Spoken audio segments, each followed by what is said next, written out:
কলকাতার লেবুতলা অঞ্চলের এর আগে নাম কি ছিল জানেন? নাম ছিল সেন্ট জেমস স্কোয়ার।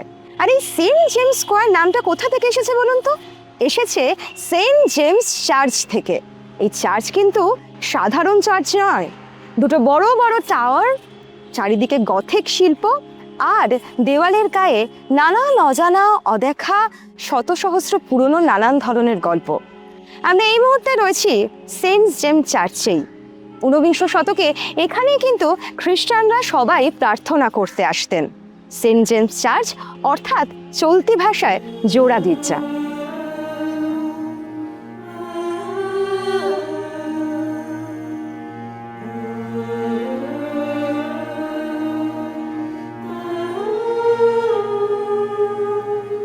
নমস্কার, আমি আরজে বিহু। নমস্কার, আপনাদের সঙ্গে আমি কুনাল। কুনাল দা, যেটা তোমার কাছে জানবো যে এই যে জোড়া গির্জা কেন বলা হয়? এটা কিন্তু একটাই গির্জা। আচ্ছা, এটাকে জোড়া গির্জা বলে কারণ ওপরে দেখবে তুমি দুটো টুইন টাওয়ার আছে, একরকম দেখতে দুটো টাওয়ার আছে। দুটো টাওয়ার থাকার দরুন এটাকে জোড়া গির্জা বলে, কারণ জোড়া টাওয়ার আছে। আচ্ছা, তো সেই কারণেই এই সেই জোড়া কারণে গির্জা জোড়া নামটা গির্জা এসছে। আচ্ছা,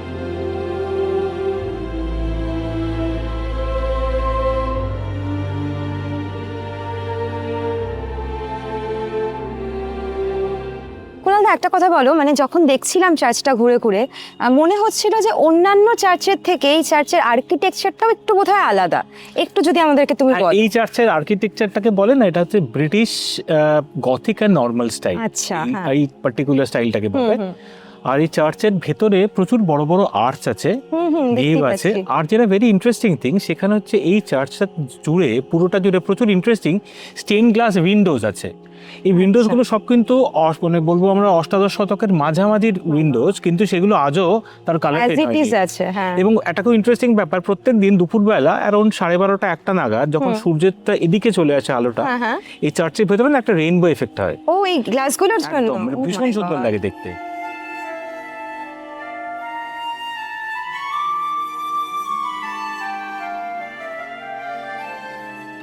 আমি আস্তে আস্তে দেখছিলাম এই চার্চের দেওয়ালে যে ফলকগুলো, সেগুলোও তো মারাত্মক সুন্দর। আর নিশ্চয়ই এই ফলকগুলোর পেছনেও একটা করে ইতিহাস লুকিয়ে আছে। একটু বলো না আমাদেরকে। এখানে 100 বছরের পুরনো অনেক ফলক বা ট্যাবলেটসও আছে। যেমন এই চার্চেরই যিনি পুরনো অর্গান বাদক ছিলেন, সিডনি গ্লেন এডওয়ার্ড, তার ফলক এখানে দেখা যায়। সমুদ্রে ডুবে যাওয়া নাবিকদের গল্প লেখা ফলক এখানে আছে। এরকম অনেক অনেক ফলক এই চার্চের চারিদিকে লাগানো আছে, যেগুলো কিন্তু সেই সময়কার ইতিহাসের সাক্ষী।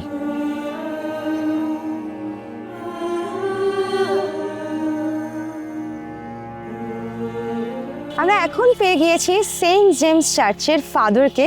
Father, thank you so much আজকে আমাদেরকে সময় দেওয়ার জন্য। একটা জিনিস এই ঘুরে ঘুরে দেখতে দেখতেই ভীষণভাবে মনে হচ্ছিল, সেটা হলো যে আমি যতটুকু শুনেছি এর আগে এই চার্চ আমার স্ট্রিটে ছিল। হঠাৎ করে এইখানে কেন ট্রান্সফার করা হলো, যদি একটু আমাদেরকে বলেন। ওকে, এটা ঠিক হঠাৎ করে নয় যে হঠাৎ করে কেন ট্রান্সফার করা হলো। যখন আমার স্ট্রিটে চার্চটা ছিল, বহু বছর ধরে সেখানে ঈশ্বরের আরাধনা করা হতো, আর চার্চটা অনেক খারাপ অবস্থায় ছিল। তা হঠাৎ করে একদিন যে সাদা পিঁপড়ে, যে হোয়াইট অ্যান্ট, সেই পিঁপড়ের কারণে চার্চের যে ছাদ হঠাৎ করে ভেঙে পড়ে যায়। এটা 1858 সালের আগস্ট মাসে এই ঘটনাটা ঘটে। আচ্ছা, তা সেই সময় যখন পড়ে যায়, তখন আর ওয়ার্শিপ করার, ঈশ্বরের আরাধনা করার আর জায়গা নেই, মানে সেই অবস্থায় ছিল না যে ইমিডিয়েট সেটাকে রিপেয়ার করে সেটাকে আবার নতুন করে তৈরি করায়।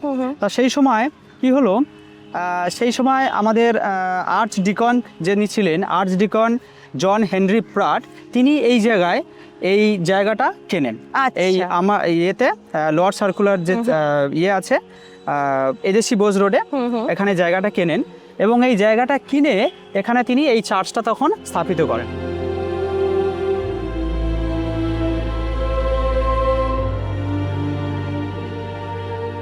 সত্যি মানে সেন্ট জেমস চার্চে যত দেখছি তত মুগ্ধ হয়ে যাচ্ছি। একটা কথা জানতে ইচ্ছা করছে ফাদার, এইখানে কি এখনো অনুষ্ঠান প্রার্থনা এগুলো হয়? হ্যাঁ, অফকোর্স এখানে হয়, আর পুরো অ্যাক্টিভলি ভাবে এখনো এখানে প্রার্থনা অনুষ্ঠান সমস্ত কিছু এখানে হয়।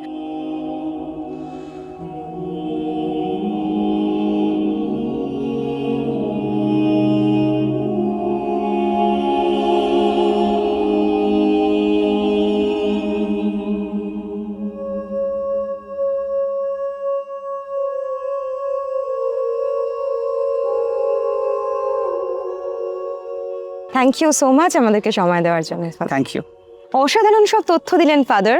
আর আপনাদের বলছি, যদি ইতিহাস এবং স্থাপত্যের মেলবন্ধন দেখতে চান তাহলে অবশ্যই ঘুরে যান জোড়া গির্জা অর্থাৎ সেন্ট জেমস চার্চে।